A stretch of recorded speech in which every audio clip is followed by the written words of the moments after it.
गधों का राजा कौन? बीरबल की तर्क शक्ति का कमाल, एक रहस्य जो समय की सीमा से परे है। अगर जंगल के सारे जानवर गायब हो जाएं, तो गधों का राजा कौन बनेगा? दरबार की शांति को अचानक इस विचित्र प्रश्न ने तोड़ दिया था। अकबर के होठों पर मुस्कान थी, पर उनकी आंखों में गंभीरता। बीरबल, ये कोई मजाक नहीं। ये सवाल मुझे कल रात एक अजनबी ने दिया, जो कहता है कि ये सवाल हल करने वाला ही साम्राज्य के असली रक्षक तक पहुंच सकता है। बीरबल ने प्रश्न दोहराया और उसके साथ ही दरबार की हवा कुछ भारी हो गई। अगर जंगल के सारे जानवर गायब हो जाएं, तो गधों का राजा कौन बनेगा? प्रश्न हास्यास्पद सा लगा, मगर बीरबल जानता था, जहां हंसी छुपी हो, वहीं किसी गहरे रहस्य का बीज भी छिपा होता है। उस रात बीरबल अपने कक्ष में देर तक बैठा रहा। चांदनी में डूबा आंगन और सामने खुला वो रहस्यमयी पत्र। पत्र पर केवल एक वाक्य लिखा था। राजा वही है जो खुद को गधा मानने का साहस रखता है। अगली सुबह बीरबल उस गांव की ओर निकल पड़ा जहां वो अजनबी आखिरी बार देखा गया था। गांव के बाहर एक टूटी हुई झोपड़ी में उसे एक वृद्ध मिला, जो बिना बोले बीरबल को एक कुएं के पास ले गया। यहाँ हर उत्तर उल्टा है। बीरबल कुएं में झांका, पर नीचे पानी नहीं था, बल्कि उसमें एक प्रतिबिंब दिखाई दे रहा था, दरबार का, जहां एक दरबारी खड़ा चिल्ला रहा था। अगर कोई जानवर नहीं तो गधा खुद राजा है। फिर अचानक वही दरबारी धीरे धीरे बीरबल का ही चेहरा लेने लगा। बीरबल ने चौंक कर पीछे देखा। वहां कोई नहीं था, बस हवा में गूंज रही थी एक आवाज। अगर तुम ये मान लो कि तुम भी कभी गधा रहे हो, तभी तुम इस सवाल का उत्तर समझ सकोगे। बीरबल की आंखों में चमक आ गई। वो लौटकर दरबार गया और बोला, जहां सारे खुद को शेर समझते हों, वहां जो खुद को गधा माने, वही राजा कहलाने के योग्य होता है। दरबार तालियों से गूंज उठा, लेकिन अकबर की आंखें संकुचित थीं। बीरबल, ये उत्तर तो ठीक है, पर असली परीक्षा अब शुरू होती है। उसी क्षण महल के नीचे एक गुप्त दरवाजा खुला और वहां खड़ा था वही वृद्ध। अब एक रक्षक के रूप में उसने बीरबल की आंखों में देखा और धीमी आवाज में कहा, इस द्वार को पार करने के लिए तुम्हें अपने मन का सबसे बड़ा डर तोड़ना होगा, क्योंकि समय केवल बहादुरों को अपना चेहरा दिखाता है। बीरबल ने बिना झिझके सहमति में सिर हिलाया। दरवाजे पर हाथ रखते ही हवा में सुनहरी तरंगे फैल गईं और बीरबल अचानक एक अलग ही दुनिया में पहुंच गया। वहां कोई आवाज नहीं थी, सिर्फ समय की धड़कन गूंज रही थी। अचानक उनके सामने 3 द्वार प्रकट हुए। हर द्वार पर अलग-अलग शब्द लिखे थे, अतीत, वर्तमान, भविष्य। रक्षक की आवाज गूंजी, तुम्हें उस द्वार को चुनना होगा जहां असली सच कैद है, लेकिन याद रखो, गलत द्वार चुनने पर तुम्हारी यादें हमेशा के लिए मिट जाएंगी। बीरबल ने आंखें बंद कीं। उन्होंने अकबर का चेहरा, गांव के लोग और वो रहस्यमयी पत्र याद किया। कुछ पल ध्यान में लीन होकर उन्होंने अतीत वाला द्वार चुना। जैसे ही वो द्वार खुला, एक विशाल गलियारा नजर आया, जहां समय की पुरानी परतें बह रही थीं। हर परत में साम्राज्य के बीते पल दिखाई दे रहे थे। लेकिन अचानक एक जगह से रोशनी की तेज चमक फैली, जहां एक पुराना वृक्ष था।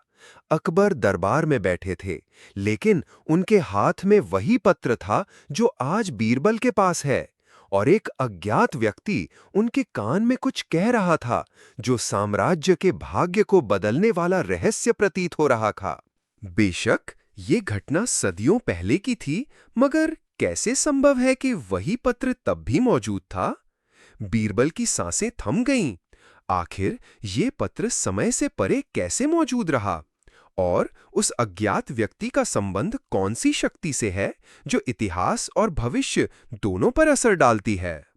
अब तुम सच के करीब हो बीरबल, लेकिन याद रखो, अगला कदम तुम्हारी जिंदगी हमेशा के लिए बदल देगा। क्या तुम तैयार हो? अब सवाल ये है, अगर अतीत में ही पत्र मौजूद था, तो क्या बीरबल वास्तव में समय के लूप में फंस चुके हैं?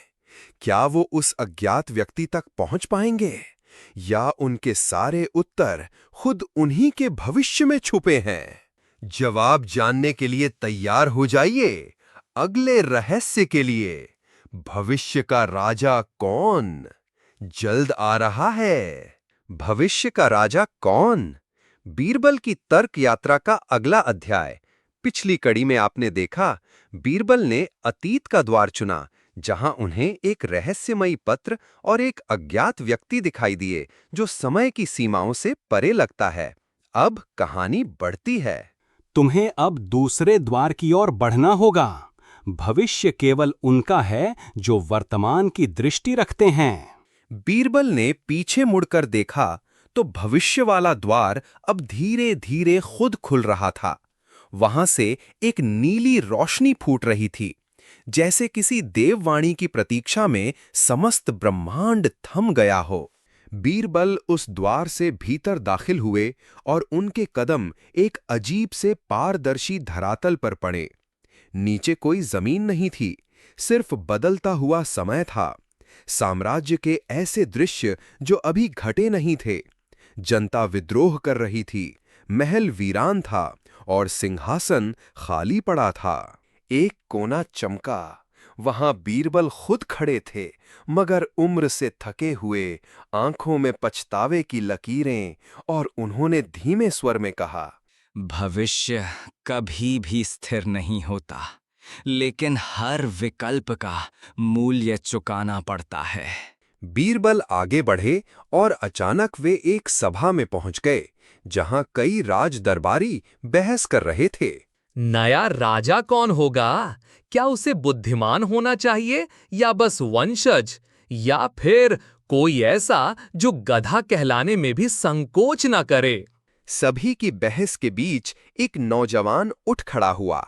उसने कहा, राजा वो नहीं जो राज करता है, राजा वो है जो हर हार को झेल कर भी सबका मार्गदर्शक बन सके। बीरबल उसकी ओर खिंचते चले गए और उसकी आंखों में देखा। वो चेहरा जाना पहचाना था। वो खुद बीरबल का युवा रूप था, मगर उस समय से जो कभी घटा ही नहीं, एक वैकल्पिक समय रेखा का बीरबल। कौन हो तुम? मैं वो बीरबल हूं जो कभी राजा बना ही नहीं, पर जिसे हर युग ने मार्गदर्शक माना। अगर तुम समय को सिर्फ समझोगे तो भ्रम में फंस जाओगे, पर अगर तुम समय से सवाल पूछोगे तो रास्ता खुद तुम्हें ढूंढ लेगा। तभी भविष्य धुंधला होने लगा। चारों ओर एक तूफान सा उठने लगा। तीनों द्वार एक दूसरे में विलीन होने लगे और एक विशाल आकृति हवा में उभरी। वो कोई इंसान नहीं था, बल्कि समय की चेतना थी। बीरबल, तुम अब अंतिम परीक्षण के निकट हो, जहां राजा न तो अकबर है, न तुम, न कोई और, बल्कि वही जो समय के हर द्वार को पार कर खुद अपने अंदर का सत्य देख पाए। बीरबल की आंखें बंद हुईं और जब खोलीं तो वो एक मैदान में खड़े थे, जहां असंख्य लोग उनके निर्णय की प्रतीक्षा कर रहे थे। सामने एक सिंहासन रखा था, सुनहरा, उजला और खाली। एक हाथ में भविष्य का पत्र था, दूसरे हाथ में अतीत की परछाई, और उनकी आंखों में जल रहा था वर्तमान का दीपक। अब उन्हें निर्णय लेना था। लेकिन क्या वो सिंहासन पर बैठेंगे? क्या बीरबल भविष्य का राजा बनेंगे, या एक बार फिर मार्गदर्शक बनकर समय के पार निकल जाएंगे? और जहां बीरबल अब समय के पार खड़ा है और प्रत्येक उत्तर उसे स्वयं के भीतर गहराइयों तक ले जा रहा, बीरबल उस सुनहरे सिंहासन के सामने खड़े थे। भीड़ मौन थी और हवा जैसे स्वयं थम गई थी। हर चेहरा उन्हें देख रहा था, कुछ आशा से, कुछ भय से। लेकिन बीरबल की आंखें भीड़ में नहीं, उस सिंहासन से परे किसी अदृश्य बिंदु पर टिकी थीं, जहां समय की दीवारें फड़फड़ा रही थीं, जैसे कोई पर्दा गिरने को हो। वो आगे बढ़े, मगर सिंहासन की ओर नहीं, बल्कि एक पुराने वृक्ष की छाया की ओर। वहां एक बालक बैठा था, साधारण, शांत, लेकिन उसकी आंखों में अनंत ब्रह्मांड नाच रहा था। क्या तुम भी समय के इस नाटक का हिस्सा हो? बालक ने मुस्करा कर कहा, नहीं, मैं तो केवल प्रश्न हूं, उत्तर तो तुम हो। तो क्या मैं ही रक्षक हूं, वही जिसकी तलाश थी? बालक बोला, रक्षक वो नहीं जो तलवार उठाए, रक्षक वो है जो प्रश्नों से डरता नहीं। तुमने समय के हर द्वार को पार किया, लेकिन एक द्वार अभी शेष है। कौन सा द्वार? बालक ने अपने पीछे की ओर इशारा किया, जहां कोई द्वार नहीं था, बस एक आईना था, जिसमें बीरबल स्वयं को देख सकते थे। लेकिन ये उनका चेहरा नहीं था, बल्कि उसमें कई चेहरे बदलते जा रहे थे। राजा, सैनिक, विद्वान, किसान, अपराधी, बच्चे, बूढ़े, हर रूप उभरता और मिटता जा रहा था। बालक बोला, ये है स्व का द्वार, जो उसे पार कर जाए वही असली रक्षक है। बीरबल ने धीरे से उस दर्पण की ओर हाथ बढ़ाया, और जैसे ही उनकी उंगलियों ने उसकी सतह को छुआ, एक प्रकाश विस्फोट हुआ। चारों ओर समय की परतें पिघलने लगीं, और बीरबल को अपने भीतर की स्मृतियां दिखने लगीं। जब वो एक सामान्य बालक थे, जब पहली बार उन्होंने अकबर को जवाब दिया था, जब उन्होंने किसी निर्धन को न्याय दिलाया था, और वो क्षण भी जब उन्होंने खुद से पूछा था, अगर मैं न रहूं, तो क्या मेरे उत्तर रह जाएंगे? अब वो फिर उस मैदान में थे। सिंहासन अब स्वर्ण नहीं, बल्कि साधारण मिट्टी का था। बालक गायब हो चुका था, लेकिन उसके शब्द गूंज रहे थे। सिंहासन केवल प्रतीक है, असली सत्ता तो जागृत विवेक है। बीरबल ने सिंहासन की ओर देखा और फिर धीरे धीरे आगे बढ़े, मगर उन्होंने सिंहासन पर नहीं बैठा, बल्कि उसके ठीक सामने जमीन पर बैठ गए और कहा, राजा वो नहीं जो सबसे ऊंचा बैठे, राजा वो है जो सबसे गहरा देखे। अचानक भीड़ के बीच से वो अज्ञात व्यक्ति फिर प्रकट हुआ, जिसे बीरबल ने अतीत में अकबर के कान में फुसफुसाते देखा था। अब उसका चेहरा स्पष्ट था। वो स्वयं बीरबल था, लेकिन भविष्य से। थका हुआ मगर मुस्कुराता हुआ। अब तुम्हें अगली यात्रा पर जाना होगा, क्योंकि समय अब भी अधूरा है। और अगला प्रश्न वो है जो न अतीत में है, न भविष्य में, बल्कि वहीं छिपा है जहां सवाल उठते ही नहीं, शून्य में। भीड़ अदृश्य हो चुकी थी। सिंहासन, रक्षक, द्वार, सब कुछ एक सन्नाटे में विलीन हो गया था।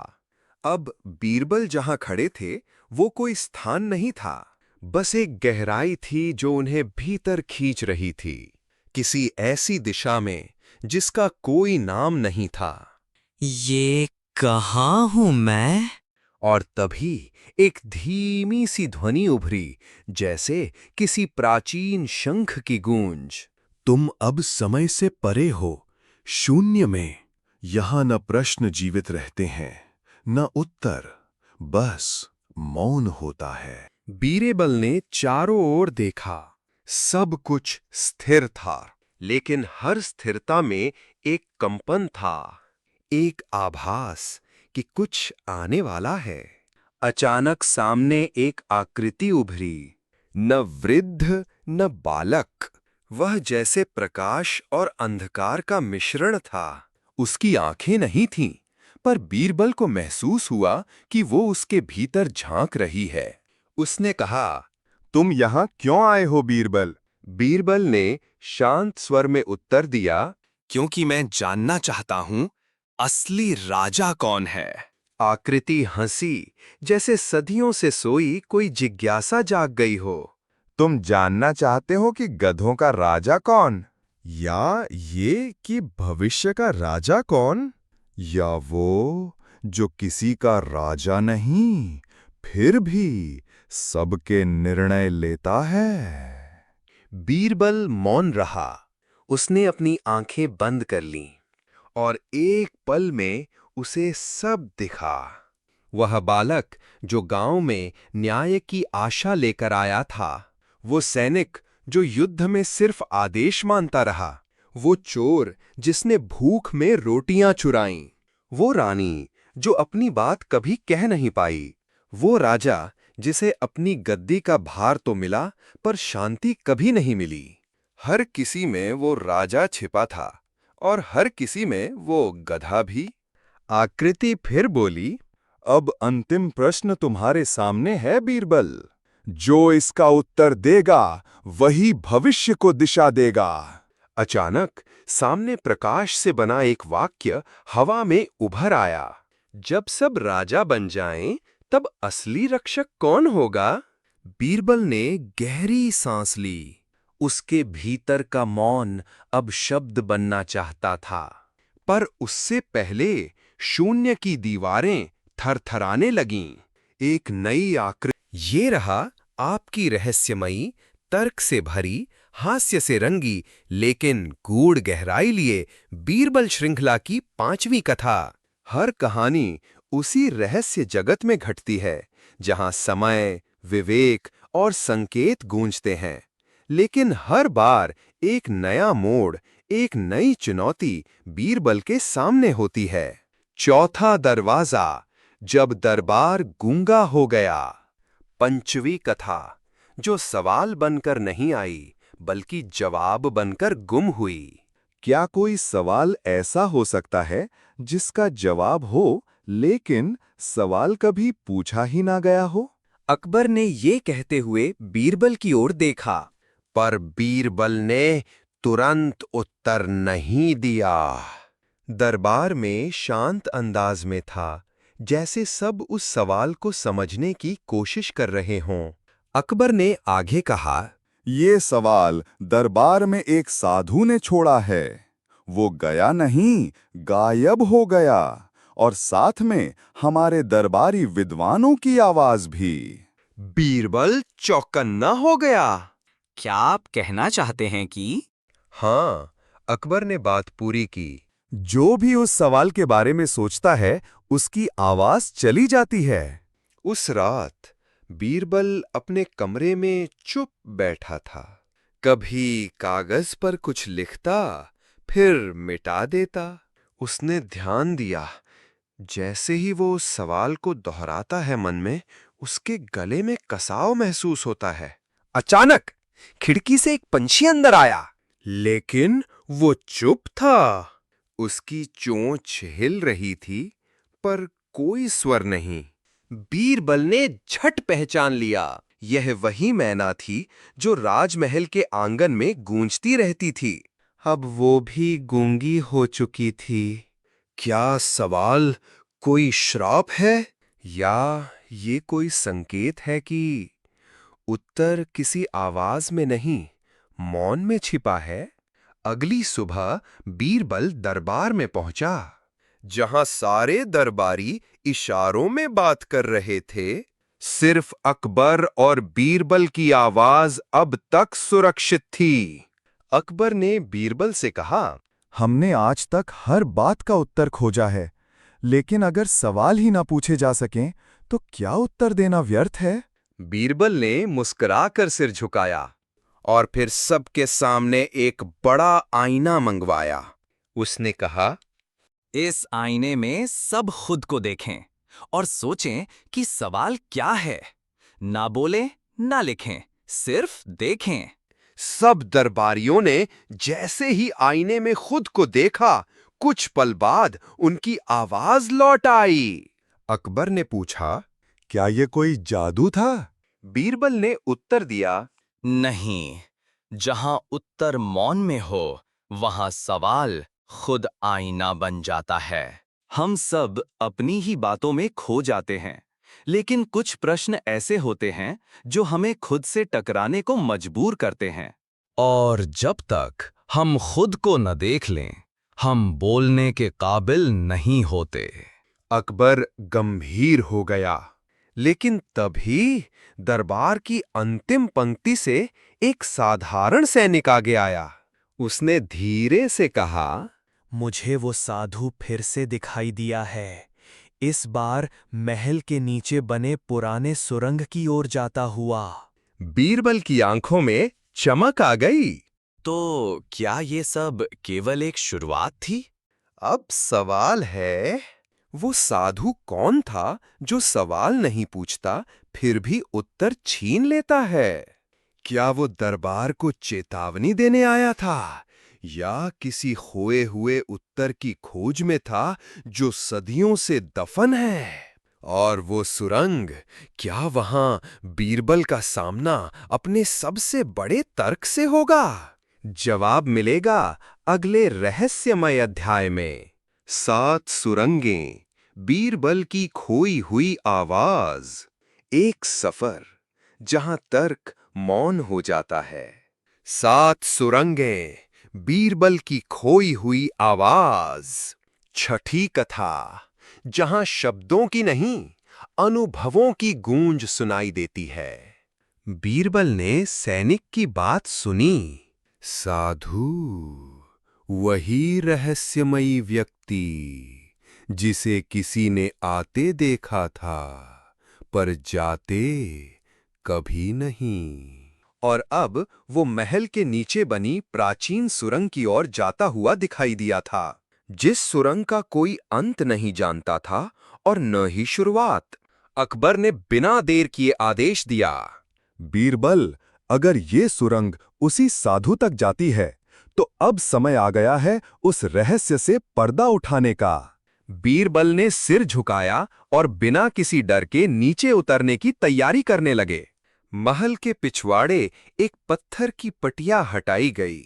नीचे उतरने वाली सीढ़ियां किसी बीते युग की तरह लग रही थीं।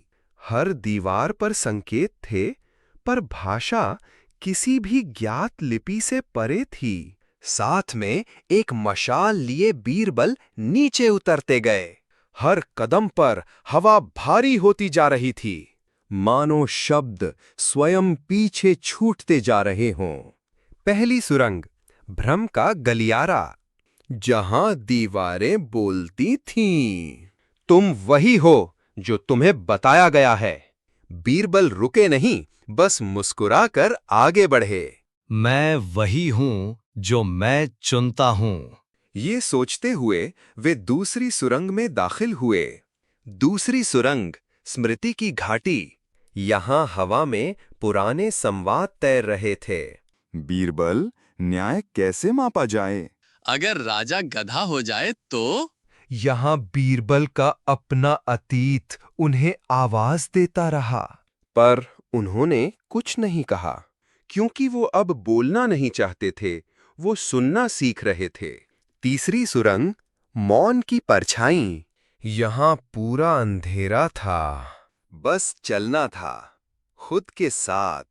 बीरबल को एहसास हुआ कि उन्होंने न जाने कब अपनी आवाज खो दी थी। वो बोल सकते थे, पर सुन नहीं पा रहे थे। और अब जब वो सुनने लगे, तो शब्द खुद दूर हो गए। चौथी सुरंग, सवालों की सीढ़ियां। हर सीढ़ी पर एक सवाल लिखा था। तुम कौन हो? तुम क्यों बोलते हो? अगर कोई न सुने, तो क्या बोलना अर्थहीन है? बीरबल चुपचाप उतरते गए। हर सवाल उनके भीतर उतरता गया। पांचवी सुरंग, प्रतिबिंब का कटघरा। यहाँ आईने लगे थे हर दीवार पर, लेकिन उनमें बीरबल अकेले नहीं थे। इसे व्यापक अंदाज में कहें, हर रूप में वे थे राजा, भिखारी, विद्वान, मूर्ख, अपराधी, संत। तुम मेरा चेहरा हो, क्या तुम मुझे स्वीकारते हो? बीरबल ने आंखें बंद कीं और कहा, हाँ, मैं तुम सब हूं और तभी मैं खुद हूं। आईने चटकने लगे और मार्ग खुला। छठी सुरंग, साधु की गूंज। यहां वो साधु खड़ा था, अब वही जिसके कारण ये सब आरंभ हुआ था। लेकिन उसका चेहरा बीरबल से मिलता था। एक वृद्ध बीरबल, थका हुआ, शांत, मौन। उसने केवल एक वाक्य कहा, जब तुमने जवाब देना छोड़ दिया तभी तुम उत्तर बन गए। बीरबल कुछ कहने चले, लेकिन उनके गले से आवाज नहीं निकली। फिर भी साधु मुस्कुराया। तुम्हारी आवाज अब खोई नहीं, वो सब में बिखर गई है। और फिर वो साधु हवा में विलीन हो गया। बीरबल अब अकेले नहीं थे, बल्कि वो अपने हर उत्तर, हर मौन, हर एहसास के साथ खड़े थे। 7वीं सुरंग खुल गई थी। महल में कई दिन बीत चुके थे। अकबर दरबार में चुप बैठे थे। कोई सभा नहीं लग रही थी, कोई बहस नहीं चल रही थी। सिर्फ एक सवाल सबके मन में था, क्या बीरबल लौटेंगे? राजा के पास हर सलाहकार की सलाह थी, पर बीरबल की अनुपस्थिति में सब अधूरा लग रहा था। और ठीक उसी समय महल के मुख्य द्वार पर एक धूल भरी आंधी उठी। बस जमीन पर कुछ शब्द उकेरे गए थे, निर्णय स्वयं बीरबल से बड़ा होता है। अकबर ने ये पंक्ति पढ़ी और चुपचाप भीतर लौट गए। उन्हें समझ आ रहा था, बीरबल कहीं तो हैं, पर अब शायद उस बीरबल से भी आगे बढ़ चुके हैं। अब वे कोई व्यक्ति नहीं, बल्कि एक दृष्टि बन चुके हैं। इधर बीरबल 7वीं सुरंग के भीतर उस चमकदार मोहर को हाथ में लेकर बैठे थे। उनके चारों ओर कोई दीवार नहीं, कोई छत नहीं, बस अनंत आकाश की तरह फैली शांति थी। और उनके सामने रखा था एक सिंहासन, न सोने का, न पत्थर का, बल्कि निर्णय से बना हुआ। हर बार जब बीरबल किसी सत्य पर पहुंचते, सिंहासन थोड़ा और स्पष्ट हो जाता। अब वो पूरी तरह दिखाई दे रहा था। और तब आवाज आई, वही जो पहली बार गधों का राजा कौन पूछने के दिन आई थी।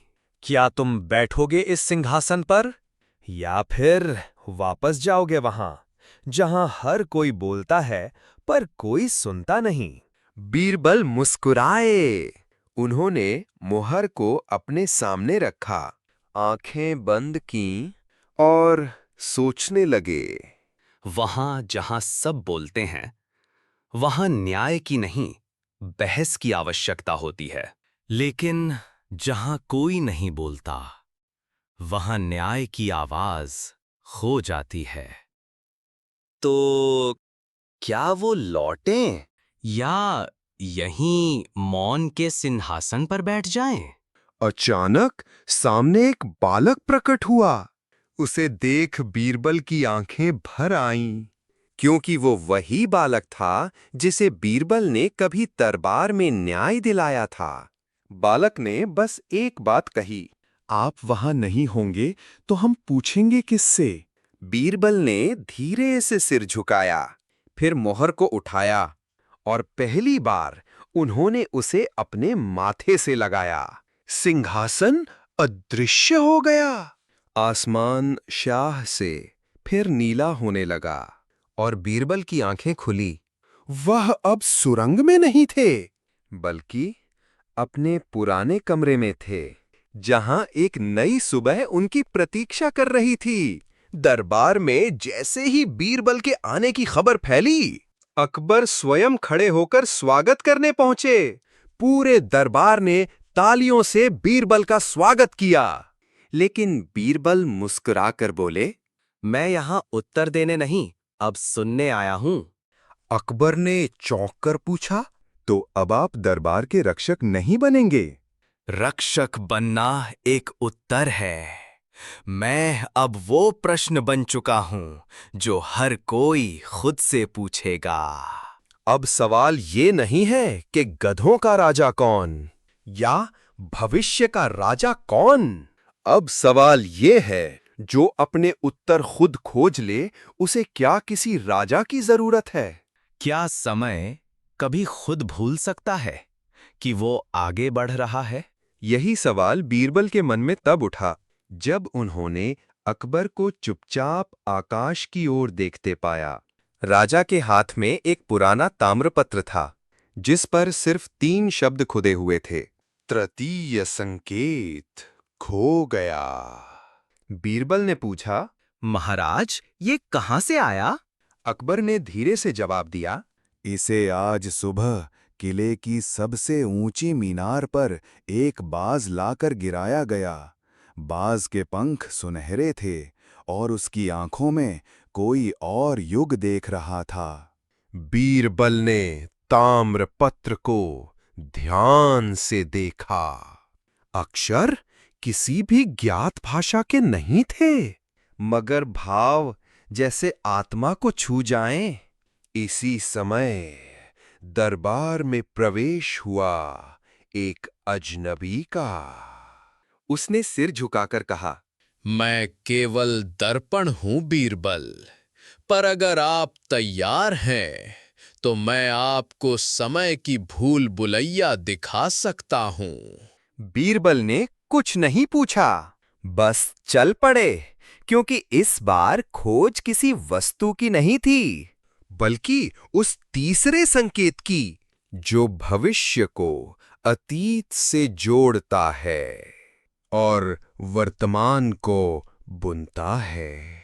वे पहुंचे एक विशाल मैदान में, जहां न जमीन दिख रही थी न आकाश, बस दिशाओं में तैरती दीवारें थीं, जैसे समय ने खुद को भूल भुलैया बना लिया हो। हर रास्ता बोलता था, तू क्यों आया? क्या तुझे उत्तर की चाह है, या तू भी एक भूल है? बीरबल मुस्कुराए, क्योंकि ये प्रश्न वही थे जो उन्होंने बचपन में खुद से पूछे थे। वे पहले द्वार में घुसे, वहां वेदों की ध्वनि गूंज रही थी। फिर दूसरे रास्ते में मुगल चित्रकला की दीवारें थीं। फिर तीसरे मोड़ पर अचानक सब मौन हो गया, और वहां एक और ताम्रपत्र हवा में तैर रहा था।